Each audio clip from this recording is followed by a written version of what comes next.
સમાચારો જોઈએ વિસ્તારથી ને સૌથી પહેલા વાત કરવી છે ગરમીની। આગ ઓગતી ગરમી પડી રહી છે, ઉનાળો ચરમ પર પહોંચી ગયો છે। હજી તો એપ્રિલ મહિનો અડધો ગયો છે અને મે મહિનાની હવે શરૂઆતની ઘડીઓ આમ તો ગણાઈ રહી છે। એપ્રિલ મહિનો પૂરો થવા પર છે, પણ જે ગરમી છે એ ગરમી બધા જ રેકોર્ડ જાણે આ વખતે તોડી નાખશે એવું લાગી રહ્યું છે। વિંડીના માધ્યમથી આપણે જોઈએ કે પરિસ્થિતિ શું છે આખા દેશની અંદર અત્યારે। પરિસ્થિતિ એ છે પૂર્વ ભાગના થોડાક હિસ્સાઓને જો માત્ર બાદ કરવામાં આવે તો આ બાજુ તમે જુઓ કે છેક અફઘાનિસ્તાન પાકિસ્તાનથી લઈ અને ગુજરાત, અહીંયા રાજસ્થાન, બધી જ જગ્યાએ લાલચોળ ગરમી દેખાઈ રહી છે અને આજનું તાપમાન બધા જ રેકોર્ડ તોડી નાખ્યા હોય એવું તાપમાન જોવા મળ્યું છે। કારણ કે રાજકોટમાં 45 ડિગ્રી ટેમ્પરેચર પહોંચી ગયું હતું આજે, અને સાથે સાથે કંડલામાં 45.6 કંડલા એરપોર્ટ ઉપર। અને આ અત્યારનું દ્રશ્ય છે, સાંજે 5 વાગ્યા છે, પણ એમ છતાં પણ અમદાવાદમાં જે ગરમીનો પારો છે એ 44 ડિગ્રી પર ગરમીનો પારો અમદાવાદની અંદર બતાવી રહ્યો છે। એની સાથે સાથે વિરમગામ 44 ડિગ્રી છે, આ બાજુ ગાંધીધામ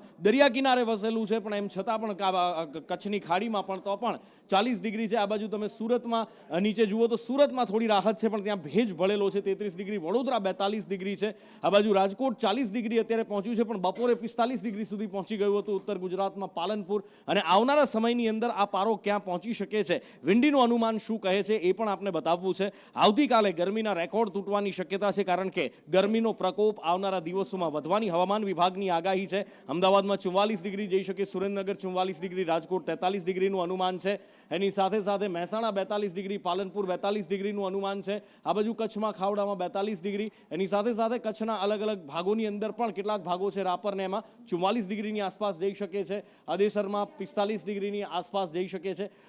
એટલે કે આવતીકાલનો દિવસ હજી પણ ભારે છે અને આ ગરમી દિવસે ને દિવસે વધતી જવાની છે। અત્યારે ગરમીથી રાહતના કોઈ જ અણસાર હવામાન વિભાગ દ્વારા નથી આપવામાં આવ્યા। આવનારા થોડા દિવસ સુધી આ ગરમીનો પ્રકોપ સહન કરવા માટે તૈયાર રહેવું પડશે, જેની શરૂઆત આજથી થઈ ચૂકી છે। અને આ જ ગરમી આવનારા દિવસોમાં બપોરના સમયે બહાર નીકળતા શેકી નાખે એવી ગરમી થઈ જશે।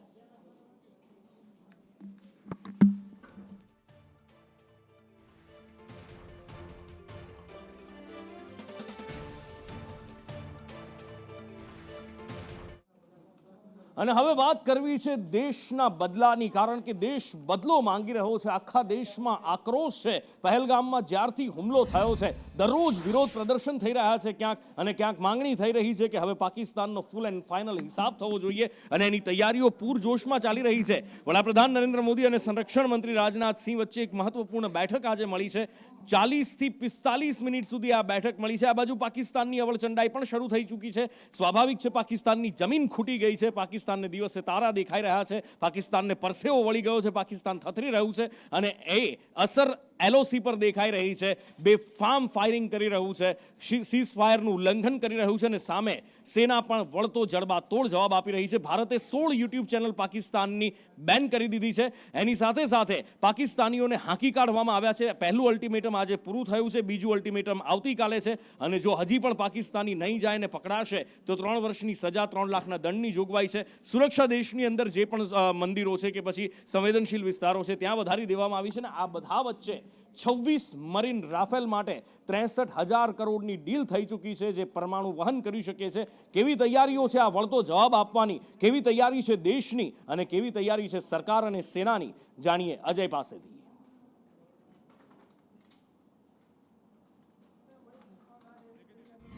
अगर आज की केवल बात करें तो तीसरी बैठक अभी संसद भवन में चल रही है। संसद भवन में जो बैठक चल रही है वो रक्षा मामलों की जो अस्थायी समिति है वो बैठक चल रही है, जिसके सदस्य राहुल गांधी भी हैं। हालांकि राधा मोहन सिंह की अगुवाई में बैठक चल रही है, लेकिन इसके पहले की अगर बात करें तो सुबह सुबह ही रक्षा मंत्री राजनाथ सिंह की जो सीडीएस हैं अनिल चौहान, उनके साथ भी बैठक हुई थी। और बैठक 4 मुद्दों पे थी कि किस तरह से जो सर्च ऑपरेशन आतंकवादियों के खिलाफ चलाया जा रहा है उसको पुख्ता किया जाए, और पाकिस्तान के खिलाफ किस तरह की रणनीति का इस्तेमाल किया जाए, और साथ ही साथ जिन्होंने इस आतंकवादी घटने को अंजाम दिया है उसको कैसे अंजाम तक पहुँचाया जाए, और एनआईए की जो इंक्वायरी चल रही है किस दिशा में आगे बढ़ रही है, और कैसे जो आतंकवादी हैं न सिर्फ जो इस घटना को अंजाम दिए हैं बल्कि जो उनके पीछे हैं कैसे उनको पकड़ा जाए। तो तमाम सारे एंगल से एक बैठक राजनाथ सिंह की अगुवाई में खुद रक्षा मंत्रालय में हुई थी और उसी बैठक के बाद रक्षा मंत्री राजनाथ सिंह प्रधानमंत्री नरेंद्र मोदी के साथ मिलने के लिए गए। 40 मिनट तक बात हुई और लब्बो लुआब करीब करीब यही था। लेकिन सबसे महत्वपूर्ण बात यही है कि और भी ढेर सारे एक्शन हैं जो आज दिखते हुए दिखाई दिए। उसमें यह भी है कि जिन पाकिस्तानियों को अल्टीमेटम दिया गया था वो पाकिस्तानी धीरे धीरे लौटना शुरू हो चुके हैं। कहा जा रहा है कि 563 ऐसे पाकिस्तानी हैं जो लौट चुके हैं और उनकी संख्या और भी हो सकती है।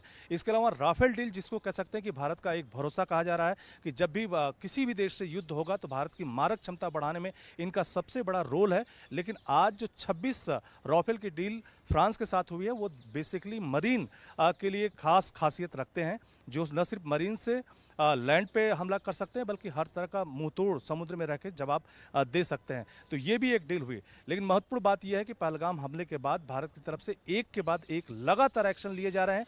5 एक्शन पहले ही लिए जा चुके हैं, जिसमें सिंधु जल संधि जो है उसको भारत ने एक तरह से स्क्रैप कर दिया है और कहा है कि अभी हम इसको किसी भी सूरत में समीक्षा नहीं कर सकते और खास तौर पे इसकी किसी तरह की इंफॉर्मेशन नहीं दे सकते। लेकिन भारत में जो गुस्सा है लगातार बरकरार है। लोग पाकिस्तान के खिलाफ सख्त एक्शन चाहते हैं और भारत सरकार की तरफ से भी तमाम सारे रणनीतिक फैसले लिए जा रहे हैं। हालांकि अभी उसको ओपन नहीं किया गया है, लेकिन बैठकों का दौर लगातार जारी है। जी। અને તૈયારીઓ જબરજસ્ત ચાલી રહી છે દિલ્હીમાં પણ અને બોર્ડર ઉપર પણ, કારણ કે દિલ્હીમાં બેઠકોનો ધમધમાટ સતત ચાલી રહ્યો છે. રક્ષામંત્રી રાજનાથ સિંહ અને વડાપ્રધાન નરેન્દ્ર મોદી વચ્ચે મહત્વપૂર્ણ બેઠક મળી હતી. પ્રધાનમંત્રી અને રક્ષામંત્રી સંરક્ષણ પ્રધાન વચ્ચેની આ બેઠક, અને એ બેઠક લગભગ 40-45 મિનિટ સુધી ચાલી હતી. કઈ બાબતે ચર્ચા થઈ હોય એ કહેવાની જરૂર નથી, કારણ કે અત્યારે દેશ જે તૈયારી કરી રહ્યું છે બદલો લેવાની, સ્વાભાવિક રીતે જ એના ઉપર જ આ બેઠક મળી હોય, એના ઉપર જ ચર્ચા થઈ હોય. પણ શું હોઈ શકે અને આ બેઠકના આવનારા સમયની અંદર શું પડઘા મળી શકે છે જોવા માટે કૃષ્ણા પાસેથી જાણીએ. જી બિલકુલ નુપુર, આ કાયરતાપૂર્વક હરકત કરવામાં આવી ભારતની ધરતી પર અને ત્યારબાદથી જ પ્રધાનમંત્રી નરેન્દ્ર મોદી, આપણને ખબર છે કે એક જ દિવસની સાઉદી અરેબિયાની મુલાકાત ટૂંકાવીને, પ્રવાસ ટૂંકાવીને ભારત પરત ફર્યા હતા. દિલ્હીમાં જ પારામ એરપોર્ટ પર તેમણે મિટિંગ કરી હતી અને ત્યારબાદ બેઠકોનો દોર સતત ચાલી રહ્યો છે, ધમધમાટ સતત ચાલી રહ્યો છે. એક ગૃહમંત્રી અમિત શાહની પીએમ મોદી સાથેની મુલાકાત હોય, તમામની રાષ્ટ્રપતિ દ્રૌપદી મુર્મુ સાથેની મુલાકાત હોય, વિપક્ષ સાથેની સર્વપક્ષીય બેઠકની વાત હોય, સીડીએસ સાથેની બેઠકની વાત હોય, આજે સ્થાયી સમિતિની પણ બેઠક ચાલી રહી છે. આ બધા વચ્ચે આજે સવારે રક્ષામંત્રી રાજનાથ સિંહ અને પ્રધાનમંત્રી નરેન્દ્ર મોદી વચ્ચે આ મહત્વપૂર્ણ મુલાકાત થઈ હતી. 40 મિનિટ આ મુલાકાત ચાલી હતી અને એમાં આ હુમલાને લઈને અને હુમલા બાદની હવેની, કારણ કે 5 સ્ટેપ તો ભારતે લીધા છે આપણને ખબર છે, પરંતુ હવે શું કાર્યવાહી કરવી અને કઈ રીતે આપણી સેનાની ત્રણેય પાંખ અત્યારે તૈયાર છે, આગળ શું કાર્યવાહી કરવી એને લઈને આ મુલાકાતમાં ચર્ચા કરવામાં આવી છે. સ્વાભાવિક છે કે આ ખૂબ જ ગોપનીય બેઠક હોય, કારણ કે અત્યારે જે દેશની સ્થિતિ છે અને પાકિસ્તાન સામે કઈ રીતે જડબાતોડ જવાબ આપવો એના માટે આ ચાલી રહ્યું છે. એ પ્રેસ કોન્ફરન્સ કરાશે સરકાર તરફથી ત્યારે ખબર પડશે, પરંતુ આ બેઠક ખૂબ જ મહત્વપૂર્ણ માનવામાં આવી રહી છે નુપુર, કારણ કે હાલની સ્થિતિને જોતા ભારતની તૈયારી પર સૌ કોઈની નજર છે અને ભારત કહી રહ્યું છે કે પાકિસ્તાનને જડબાતોડ જવાબ આપીશું. પાકિસ્તાન એક તરફ ગભરાયેલું છે, પરંતુ તમામ સ્તર પર કેવી રીતે આપણે એમને જવાબ આપી શકીએ, કેવી રીતે આતંકવાદનો ખાત્મો કરી શકાય માટેની તૈયારીઓ પર ચર્ચા થઈ હતી. તૈયારીઓ પૂરજોશમાં ચાલી રહી છે, કારણ કે દુનિયાનો સપોર્ટ ભારતની સાથે છે.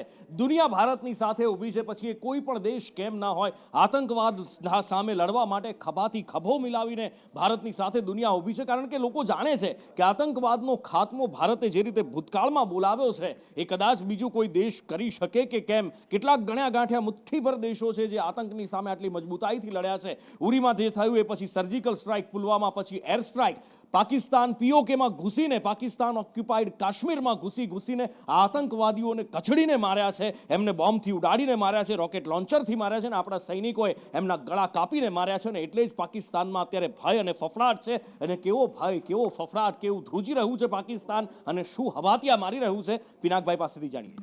નુપુર, બિલકુલ જ્યાર સુધી જે ભારતીય સેનાની એક્શન માટેની વાત છે ને, તો સ્વાભાવિકપણે તમે જે રીતે કીધું એ રીતે ભારતીય સેના અત્યારે બિલકુલ ઝીરો ટોલરન્સ જે છે એની પર કામ કરી રહી છે. અને અત્યારે સૌથી મહત્વનું જે એલિમિનેશન નું જો ઓપરેશન છે એ પીઓકેમાં જે 7 લોન્ચપેડ છે, એમાં ખાસ કરીને જે સરદારી છે, લીપા, ઝુરા, દુધનીલાલ, કેર અને સારદી, આ એવી જગ્યા છે પીઓકેમાં કે જ્યાં સૌથી વધારે આતંકવાદીઓને પનાહ આપવામાં આવી રહી છે, આતંકવાદીઓને તૈયાર કરવામાં આવી રહ્યા છે અને આતંકવાદીઓને ત્યાંથી જ ભારતમાં ઘુસાડવામાં આવતા હતા અને એ પૈકીના જ કેટલાક જે ઘૂસેલા આતંકવાદીઓ છે તો એ હુમલો કરવા માટે પણ સક્ષમ રહ્યા. આજે જે પ્રકારે જે ચાઇનીઝ જે સિસ્ટમ છે, ખાસ કરીને સેટેલાઇટ, એનો પણ ખુલાસો થયો છે. સાથે સાથે જે આર્મ્સ છે એનો પણ ખુલાસો થયો છે કે પાકિસ્તાન બનાવટની સાથે સાથે કેવી રીતે એની પર અસરો અત્યારે એની સીધી અત્યારે ભારતની પર પણ દેખાઈ રહી છે એ સેના દ્વારા.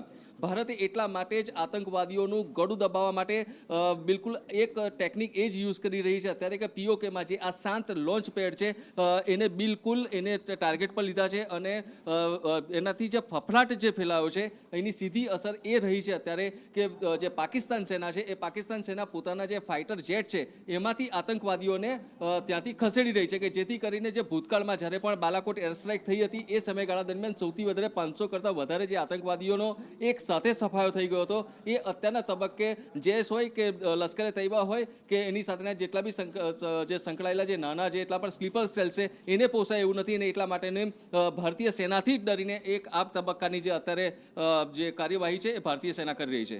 પાકિસ્તાન એની નાજાયઝ ઓલાદોને અત્યારે બચાવવા માટેના પ્રયત્નો કરી રહ્યું છે પણ પાકિસ્તાન બચીને જશે ક્યાં? બકરા કબ તક અપની ખેર મનાએગા એ સ્વાભાવિક વાત છે ને, કારણ કે ભારતે તૈયારીઓ કરી લીધી છે ને આ બધા વચ્ચે ભારતનો દમખમ પણ દેખાવાનો છે. અત્યારે ઓલરેડી આપણી પાસે રાફેલ છે, દુનિયાના સૌથી આધુનિક ફાઇટર જેટ્સમાંથી એક એટલે આ રાફેલ વિમાન અને વધુ 26 રાફેલ આવવાના છે ને એ પણ અત્યારે છે. એના કરતાં વધારે આધુનિક રાફેલ, એવા રાફેલ જે પરમાણુ હથિયારનું પણ વહન કરી શકે છે.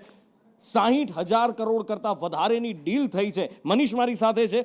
મનીષ, આપણે 26 રાફેલ માટે જે ડીલ કરી છે, કદાચ પાકિસ્તાન આ આંકડો સાંભળે તો જ એના પ્રધાનમંત્રીના 60,000 કરોડ સાંભળી અને જ પેન્ટ ભીના થઈ જાય એવો આંકડો છે. આપણે માત્ર 26 રાફેલ માટે, પણ જ્યારે રાફેલ આવશે ત્યારે આસપાસના પાડોશીઓ છે એમનેમ થથરવા લાગશે. બિલકુલ નુપુર, કારણ કે અત્યાર સુધીની આ સૌથી મોટી ડીલ છે. 63,000 કરોડ રૂપિયાની ડીલ છે અને આટલી મોટી રકમ પાકિસ્તાન માટે તો કદાચ કલ્પના વિશેની બહારની વાત છે. પરંતુ સૌથી મોટી વાત અહીંયા એ છે કે આ 26 જે રાફેલ મરીન જે એરક્રાફ્ટ ખરીદવામાં આવી રહ્યા છે, જે પરમાણુથી લેસ હશે, હવાથી હવામાં એટેક કરી શકશે અને એની સાથે સાથે એની ડિલિવરી જે છે 2028-29માં મળશે. આ પહેલાં પણ ભારતે 2016માં જ્યારે ડીલ કરી હતી ફ્રાન્સમાં રાફેલ માટે 32 રાફેલ આપણે ખરીદ્યા હતા. પરંતુ આ દરિયાઈ રાફેલ હશે જે વિક્રાંત પર ઉતારવામાં આવશે અને એની સાથે એની જે વિશેષતાઓ છે એ પણ મારે દર્શકો સુધી પહોંચાડવી છે નુપુર, કારણ કે એ બહુ જબરદસ્ત છે. 50,000 ફૂટની ઊંચાઈ પર એ વાર કરી શકશે એટલી એની ક્ષમતા હશે. 37,000 કિલોમીટરની એની જે છે 2 પાયલટ હશે, જેમાં એકમાં એક પાયલટ રહી શકશે. 2 એવા એરક્રાફ્ટ હશે કે જેમાં એક સિંગલ પાયલટ સવાર થશે અને બાકીના જે છે 24 જેમાં 2 પાયલટ હશે કે જેમાં સવારી કરી શકશે. મિડ એર રિફિલિંગ અને એડવાન્સ રડાર ટેકનોલોજી સાથે સજ્જ હોવાના છે. એકદમ અત્યંત આધુનિક પ્રકારના આ જે રાફેલ જે ભારતને મળવાના છે એના માટે 63,000 કરોડની ડીલ થઈ છે. ફ્રાન્સના જે રાજદ્વારી છે એમની સાથે ભારતના જે રક્ષાના અધિકારીઓ છે એમની સાથે આ ડીલ કરી છે અને ખૂબ ઝડપથી આપણને મળે એના માટેની વાત છે. પહેલી મિટિંગ જ્યારે આ હુમલા થયા પછીની બુધવારે જ્યારે CCSની મિટિંગ મળી હતી નુપુર, એ જ બેઠકમાં નિર્ણય લેવામાં આવ્યો હતો, જે અતિ મહત્વપૂર્ણ બેઠક હતી અને એમાં આ નિર્ણય લેવામાં આવ્યો છે. એની કેટલી ત્વરિતતાથી ભારતને જરૂર છે, કારણ કે ભારત પણ જાણે છે કે એની આસપાસમાં જે દુશ્મન દેશો બેઠા છે ગમે તે ઘડી આ બધા જ વિનાશક હથિયારોની જરૂર પડી શકે છે અને કદાચ આ દરિયામાં ભારતનું સૌથી મજબૂત હથિયાર આવશે. એટલે આ નેતાઓ શું બોલી રહ્યા છે? શું એમને પોતાને ભાન છે?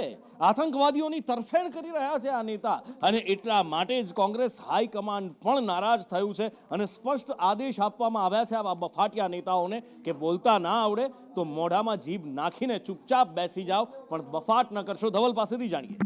જીનુપુર, આ બફાટિયા નેતાઓ માટે કોંગ્રેસની હાઈકમાન્ડ પણ નારાજ થઈ છે. કોંગ્રેસના રાષ્ટ્રીય અધ્યક્ષ મલ્લિકાર્જુન ખડગે અને લોકસભાના વિપક્ષી નેતા રાહુલ ગાંધીએ પણ નારાજગી વ્યક્ત કરી છે. એમણે આદેશ આપ્યા છે કે પાર્ટી લાઇનથી બહાર જઈને કોઈ પણ નિવેદન નથી આપવાનું. એ કોંગ્રેસનો નાનામાં નાનો કાર્યકર્તા હોય કે કોંગ્રેસનો મોટામાં મોટો નેતા હોય, પાર્ટી લાઇનથી બહાર જઈ કોઈએ પણ નિવેદન આપવાની જરૂરિયાત નથી. જ્યારે આખા દેશમાં આક્રોશ છે ત્યારે કોંગ્રેસના નેતાઓની બફાટબાજીથી કોંગ્રેસ હાઈકમાન્ડ પણ નારાજ થતી દેખાઈ રહી છે.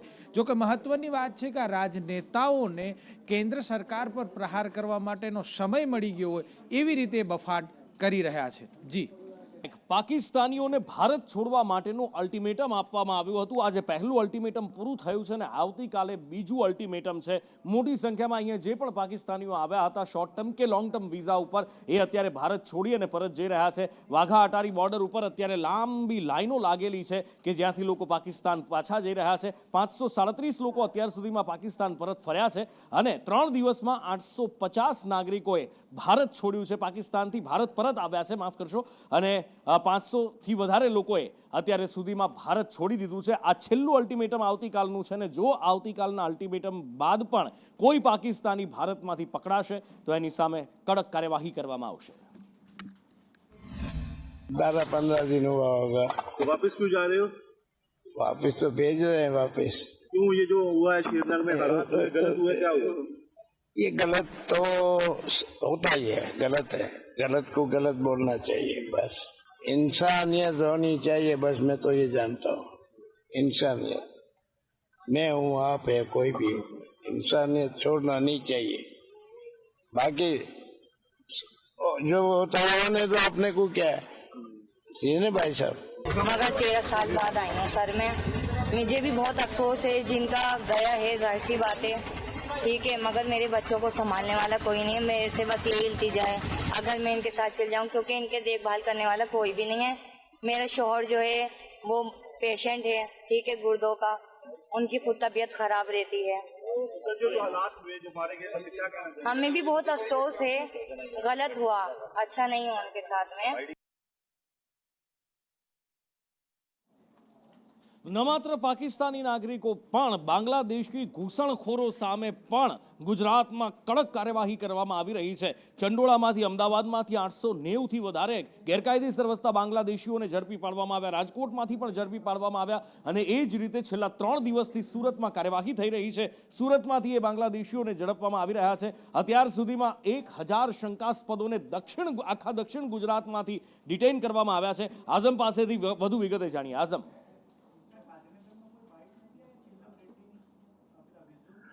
નુપુર 3 દિવસ ચાલેલી આ એક ઓપરેશન હતું અને મોડી રાત્રે ઓપરેશન થયું હતું. જે પણ લોકો ડિટેન થયા તે ઊંઘમાં જ ઝડપી લેવામાં આવ્યા હતા, એમને ડિટેન કરી રાખવામાં આવ્યા હતા. આપણે જોયું હતું કે પ્રથમ રાત્રિના સમયે સુરતમાંથી 100થી વધુ જેટલા લોકોને ડિટેન કરવામાં આવ્યા હતા. દક્ષિણ ગુજરાતની વાત કરું જેના અંદર નવસારી, વલસાડ, વાપી, સુરત ગ્રામ્યનો સમાવેશ થાય છે, તો 1000 જેટલા લોકોને કુલ ડિટેન કરવામાં આવ્યા હતા. જે પૈકીના 121 જેટલા લોકો જે છે તે બાંગ્લાદેશથી બોર્ડર ક્રોસ કરીને પશ્ચિમ બંગાળ વાયા ટ્રેન સુરત સુધી પહોંચી ગયા હતા અને અહીંયા પોતાની ઓળખ કાર્ડ પણ બનાવી લીધા હતા અન્ય ફેક ડોક્યુમેન્ટ્સના આધારે, એવું તપાસમાં બહાર આવ્યું છે. મહત્વની તપાસ જે છે કે સેન્ટ્રલ આઈબી અને સ્ટેટ આઈબીના ભેગા મળીને ઓપરેશનની અંદર પૂછપરછ હાથ ધરવામાં આવી છે. કારણ કે જે બાંગ્લાદેશથી આવેલા લોકો છે, કેટલાકને હિન્દી ના આવતી હોવાથી એવા અધિકારીઓને પણ મોકલવામાં આવ્યા છે સુરત અને રાજ્ય ગુજરાતની અંદર કે જે લોકો એમની પૂછપરછ એમની ભાષામાં કરી શકે. અને આ જે તમામ લોકો જે પકડાયા છે તેમાં મહિલા, પુરુષ અને બાળકોનો પણ સમાવેશ થાય છે. નૂપુર સુરત શહેરની વાત કરીએ તો 47 જેટલા લોકો બાંગ્લાદેશથી ઘૂસણખોરીને આવી ગયા હતા. સુરત ગ્રામ્યના અંદર 59 હતા, નવસારી જિલ્લાના 8 અને વલસાડ જિલ્લાના 7 જે છે તે જે ખરેખર બાંગ્લાદેશ બોર્ડર ક્રોસ કરીને ભારતમાં પ્રવેશી ગયા હતા. મહત્વની તપાસ જે છે પોલીસ દ્વારા કરવામાં આવી રહી છે. એના અંદર તમામ જે પકડાયેલા બાંગ્લાદેશીઓ છે તેમના મોબાઈલ ફોનની ડિટેલ્સ કે તેમને બાંગ્લાદેશ કોલ કર્યા છે કે નથી અને કોઈ રૂપિયાનું પેમેન્ટ મોબાઈલ મારફતે કરવામાં આવ્યું છે બાંગ્લાદેશમાં, તેના ઉપર પણ કેન્દ્રિત કરવામાં આવ્યું છે. આપણે ત્યાં એક પ્રથા છે. એ પ્રથા એ છે કે કોઈ પણ સારું કામ કરવાનું હોય તો એ જનપ્રતિનિધિના હાથે કરાવવામાં આવે છે ને સામાન્ય રીતે કોઈ ધારાસભ્ય હોય, મંત્રી હોય કે પછી કોર્પોરેટર હોય કે કોઈ સ્થાનિક આગેવાન હોય એમના હાથે કરવામાં આવે છે. પણ એક એવા વ્યક્તિના હાથે કરવામાં આવે જેમનું કોઈ યોગદાન નથી, જેમના પિતાનું યોગદાન ખૂબ મોટું છે અને ખૂબ મોટું યોગદાન ધરાવતા એ વ્યક્તિના હાથે જો આ લોકાર્પણ કે પછી ખાતમુહૂર્ત ન થાય પણ એમના વારસદાર, એમના દીકરાના હાથે થાય, કદાચ એ સક્રિય કાર્યકર્તા ન પણ હોય પાર્ટીના તો પણ થાય, અને એ પણ એવી પાર્ટીના કે જે બીજી પાર્ટીઓ ઉપર વંશ વારસાના આરોપ લગાવતા હોય, અને એવી પાર્ટી ભારતીય જનતા પાર્ટીના કોઈ નેતા કે કાર્યકર્તા અને ધારાસભ્ય એમના દીકરાઓ આવીને જો લોકાર્પણ અને ખાતમુહૂર્ત કરી જાય તો ભારતની જનતા, ગુજરાતની જનતા શું સમજે એ પણ એક સવાલ છે.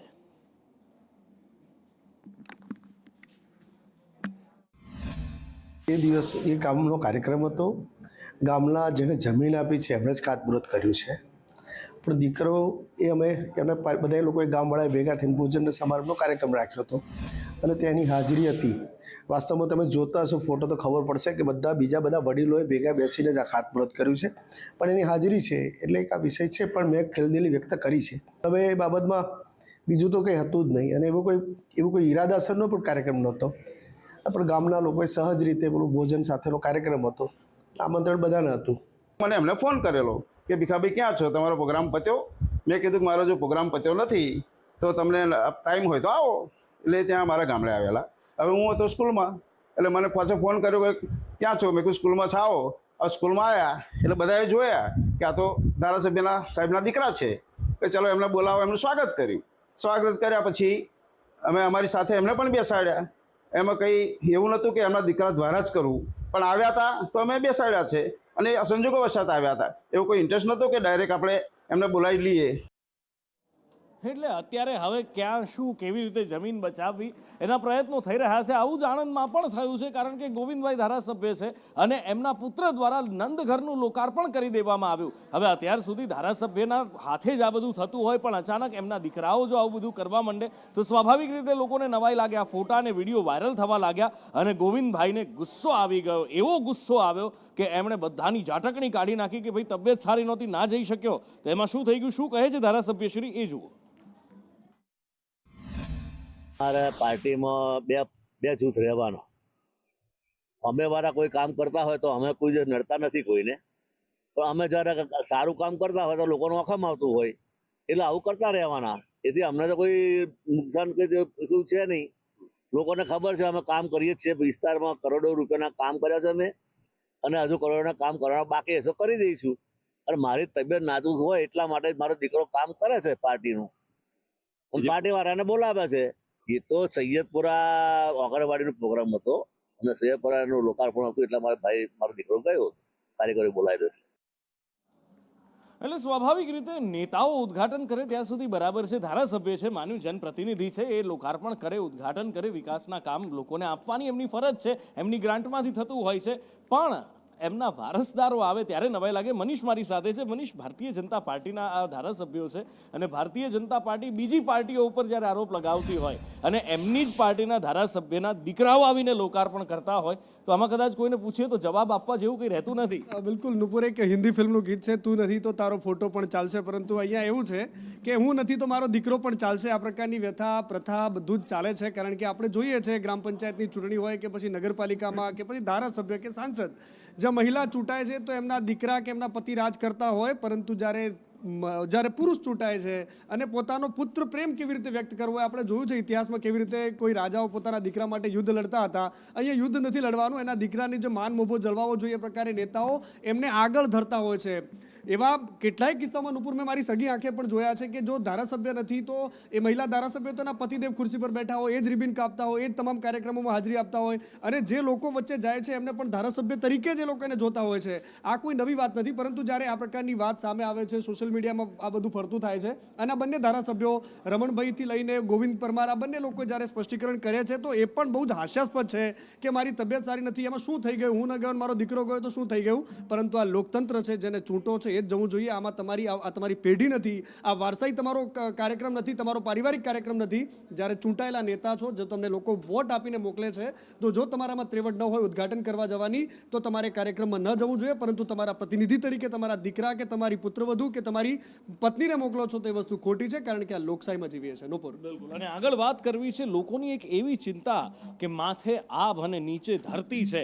કૃષ્ણા રો હાઉસીસ અમદાવાદના વેજલપુરમાં કે જેમાં એક કૌભાંડ થયું અને એ બધી જ ગાજ વરસી હતી એક ત્યાં રહેતા સામાન્ય લોકો ઉપર. હવે એમને જવું તો જવું ક્યાં? એક જમીન માલિકે બીજા જમીન, એક વ્યક્તિએ બીજા વ્યક્તિને જમીન બારોબાર વેચી દીધી. વર્ષો પછી કોર્ટની અંદર કેસ ડેસ્ક ઉપર આવ્યો અને પછી ચુકાદો આવ્યો જે જૂનો માલિક હતો એના ફેવરમાં, અને એ જમીન ખાલી કરવા માટેનું કહેવામાં આવ્યું. આજે 4 દાયકાથી અહીંયા આગળ લોકો રહે છે તો એ લોકો જશે ક્યાં, કરશે શું? આ એમના આશિયાના છે, ઉપર આભને નીચે ધરતી. અને એટલા માટે જ કોર્ટમાં એમણે ઘા નાખી, પણ કોર્ટમાં જ્યાં હજી સુનાવણી બાકી છે, કોર્ટમાં કેસ પેન્ડિંગ છે અને ત્યાં જ આ મકાન તોડવાનો કારસો રચવામાં આવ્યો અને લોકોના માથે આભ તૂટી પડ્યું. અમે કાયદાકીય રીતે આ લોકો 5 દિવસ પહેલાં કાયદાકીય રીતે દુકાનો માટેનો ઓર્ડર લઈને આવેલા હતા. અમે દુકાનો માટે અમે બી કાયદાને શિરોમાન્ય ગણી અને કાયદાકીય રીતે એમને દુકાનનું સીલ સંપૂર્ણ રીતે શાંતિપૂર્વક મારવા દીધેલું છે. અમે પણ એમને સાથ સહકાર આપેલો છે. એ રીતે એ લોકોએ 5 દિવસ પહેલાં 7 દુકાનોને પણ સીલ મારેલ. એ વખતે અમને એક લિસ્ટ બી આપવામાં આવેલું કે ભાઈ આ દુકાનના આ મકાનોના અમે રેસિડન્સને પણ લિસ્ટ સીલ મારવાના છે. તો એ રીતે અમને એ વખતે જાણ થઈ. મૂળ વસ્તુ એવી હતી કે આની અંદર જમીન માલિક અને બિલ્ડરો જો સાથેના ઝઘડાની અંદર અમે વર્ષોથી અહીંયા છેલ્લા 40-35 વર્ષથી અહીંયા નિવાસ કરીએ છીએ. આજ સુધી અમને આવી કોઈ જાણ કરવામાં આવેલ નથી. જ્યારે પહેલી વાર આ લોકો 21 તારીખે આવેલા ત્યારે છોકરો જીવતો હતો અમારો, પણ આ બધું જોઈને હેપતાઈને કદાચ એને એક્સપાયર થઈ ગયેલો. એટલે અમે અહીંયા સ્મશાન વિધિ પણ ન રાખી, કારણ કે બહારથી કેટલા ગુંડાઓ આવ્યા, બરાબર, બહારના માણસો, એટલે અમે બધા હેપતાઈ ગયેલા. અમે આમની સ્મશાન વિધિ બીજેથી કરાવી. હવે એ અરસામાં એનું બેસણું અમે આજે ગોઠવેલું. અમારા સગા સંબંધીઓ કોઈ પહોંચી નહોતા વળ્યા, તો અમે આજે બેસણું ગોઠવું.